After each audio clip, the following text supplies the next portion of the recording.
some Super Bowl contenders that are potential dark horses. And I have to start with the Texans and address what's been going on with now Mixon's injury.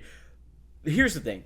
Last year, the Texans were looked at as one of the most hyped up teams in all of football. You bring in Stephon Diggs, Joe Mixon, and you're supposed to be this firehouse of a team. The Texans were looking for a number 2 to pair with Nico. Then, obviously, that didn't pan out. They drafted Jaden Higgins. This year, there is not enough talk about the Texans. Their defense was unbelievable last season. Great. Top 10. D'Amico Ryans has a hold on the guys. But it's the offensive production that we were expecting to carry over from Stroud's rookie year to his sophomore year. It just diminished. I mean, Bobby Slowick was calling longer developing plays. The offensive line kind of just gave up. Shaq Mason was a liability on the offensive guard position. And it just fell apart. In the playoffs, Stroud was sacked 7 times against the Chiefs. You cannot win a game when your offense looks terrible. So the fact that they were even in that game, I was pretty surprised. They beat up on the Chargers. Their offense didn't have to do anything. But when you have an offense that doesn't have to do a lot and your defense can help you out, your offense needs to be just as good as your defense, and they can win a Super Bowl. This is why they're dark horse contenders right now, because the Texans can be, if all of the things go well, we know Stroud can play. We saw it in his rookie year. They not cleaned house, but they cleaned the offensive coordinator and Bobby Slowick. He is gone. Nick Caley is giving more flexibility to CJ Stroud to be able to check and audible plays at the line of scrimmage. The trust is there between your offensive coordinator and your quarterback. You bring in new weapons, Jaden Higgins, Jalen Noel, Christian Kirk. This is a firepower of an offense. Nick Chubb, too. But there's question marks, okay? Hey, the offensive line, second most sacked team in all of football last year was the Houston Texans. Understandable. However, this is a team, if everything goes right, especially, and okay, let's address Laremy Tunsil, who went to the Commanders, who we'll talk about as the next dark horse team. But Tunsil was not this great player. Let me rephrase. He was not a leader in the locker room. That's kind of why the Texans got rid of him. He not only committed 19 penalties, but the thing is, if you want a dominant tackle who's getting up there in age, I feel like it was time to move on, right? You go out and get Ariante Ursary out of Minnesota. That's your player to go out and get. So I'm happy they got rid of Tunsil. Yes, it's a little bit of a downgrade, but you got rid of other key players. Kenyon Green was a must-go.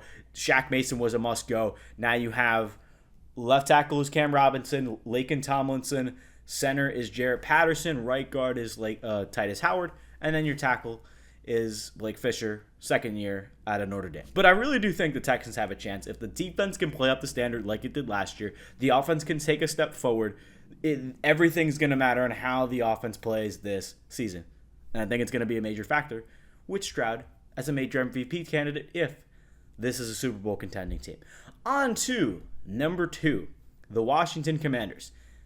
I know this is a tough division. You have the Eagles, who, it's a bold prediction, but we'll talk about that at the end of the show, actually, but stay tuned. The Washington Commanders are going to win the division. Hear me out. Yeah, I know you got the Cowboys. I know you have the Eagles. And a lot of people could be concerned about Jaden Daniels and his sophomore slump.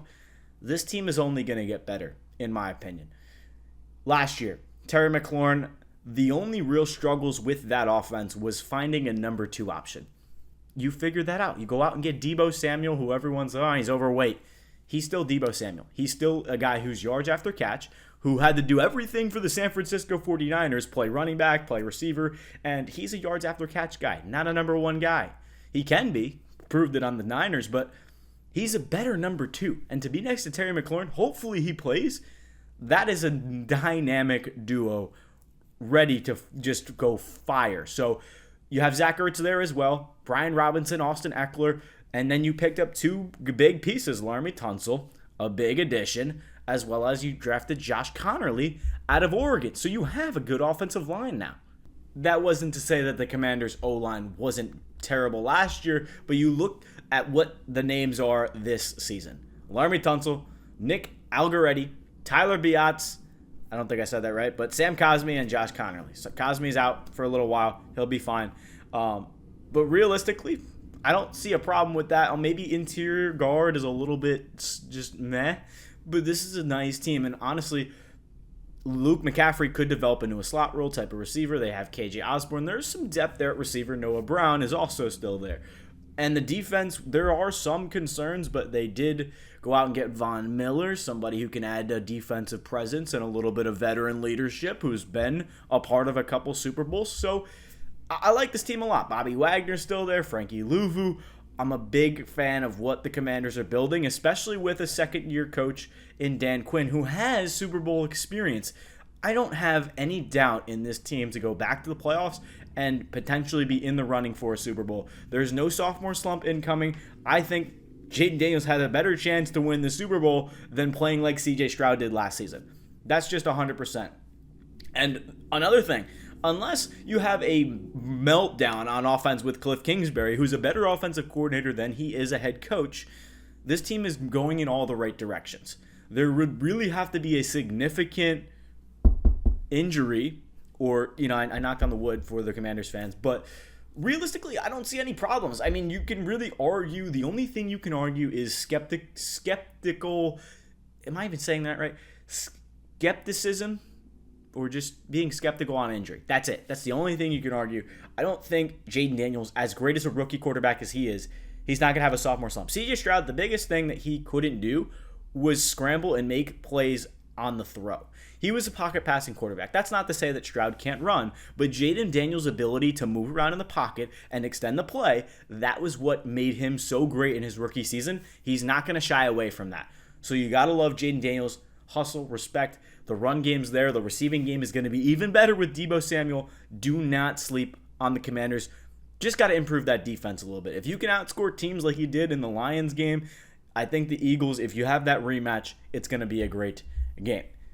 Third and final team that is a dark horse, and this is kind of a team that I'm really... There's not many teams that I think are dark horses. You could go with the Panthers or the Falcons, but I think those are kind of unproven teams. So if you want to go out of the norm with a team like the Bills or the Chiefs, I would have to say the Rams. The Rams have a Matthew Stafford, a veteran quarterback. Cooper Kupp is gone, but they brought in Devontae Adams. You have a good run game in Kyren Williams.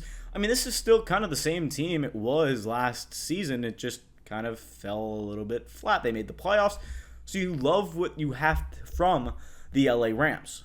Yes, the offensive line and the defense are two kind of, I wouldn't say major. The offensive line less than the defense. The defense was bad. I mean, look at the Eagles game last year in the snow. That is what happened. That is how it went down. Unfortunately, they lost because they couldn't stop the run in Saquon Barkley. It is what it is. But for the offense that they have, I feel like an underrated team that you don't really hear a lot of people talk about is the Rams. There's not really a team that stands out to me that, again, is outside of your big names like the Bills, Chiefs, Bengals, Ravens. I don't want to hear all of that nonsense. We know who the Super Bowl contenders are. What's a team that might come out of the blue? Maybe the Chargers, maybe the Broncos. Love those two teams. But I think the Rams, nobody's really talking about them. So not that a team that can potentially win the Super Bowl, but again, they have all the same players. They have a good coaching. Hopefully the defense can step up. I mean, realistically, there is a possibility there. But, I mean, second year for the edge rusher there. I don't know why I'm forgetting his name. Jared Verse. But yeah, he's going to have a monster season. I mean, this is really a good team. It's just a matter of how far can they go. So I would expect them to be in the running for the division once again, whether that's with the Niners. I'm not expecting much from the Seahawks or the Cardinals. But again, this is football. Anything can happen.